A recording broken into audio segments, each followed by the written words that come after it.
our cities is made. My job, or why I'm on this panel, is that I look at communities around the country or the region and try to figure out where is it that I want to put capital to work so that I can, in fact, have something more at the end of the day than what I started with. Now, on a broader scale, up at 35,000 feet, I think the key to economic development is founded on two very basic items. The first, which Apapa has been very effective at advancing, is education. You cannot have a successful region or country or society if you do not value, advocate, and push for education amongst your young people so that they can be prepared for leadership in 5 or 10 or 20 years. You cannot succeed without a strong, stable, demanding education system at all grade levels, K through 12 and on into university. So that's the first stool, first leg of the stool. This is only a two-legged stool. The second leg of the stool is, in order to have a thriving economy, and I don't care whether you're in Europe or Asia or North or South America, in order to have a thriving economy, you have to value savings. You have to value savings. In other words, you have to talk to your people, your neighbors, your constituents, your leaders, that the key to having an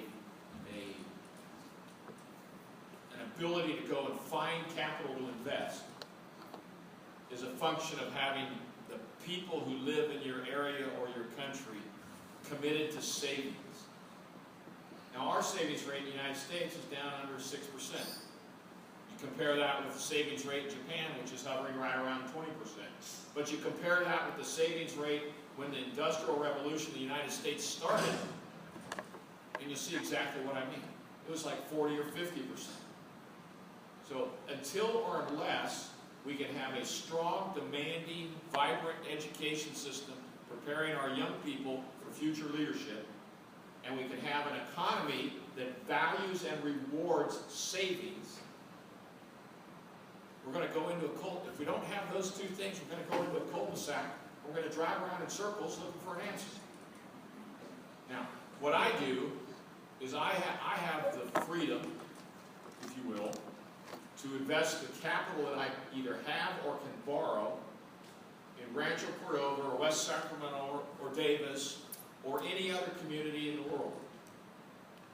Now, I prefer the United States because it's got a strong system of jurisprudence, but I have the freedom to go put my money to work anywhere I want.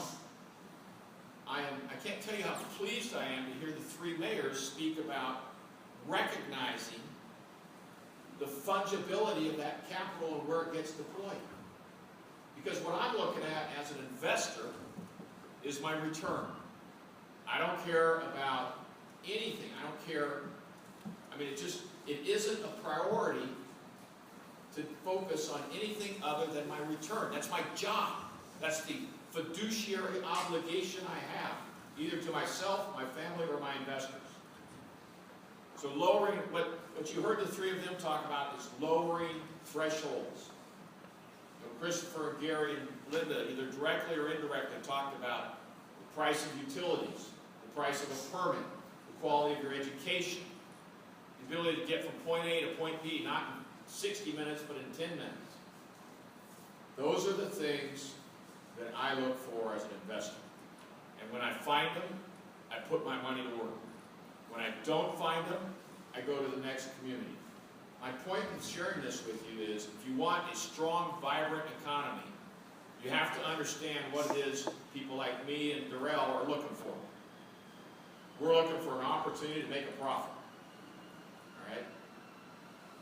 Now, that's a very specific piece of the economic fabric that we all hope to have be vibrant. But the larger thing that we all have to work on, and every single one of us has to work on every single day, is to communicate to the younger people behind us the value of an education and the lifelong benefits that come from a habit of savings.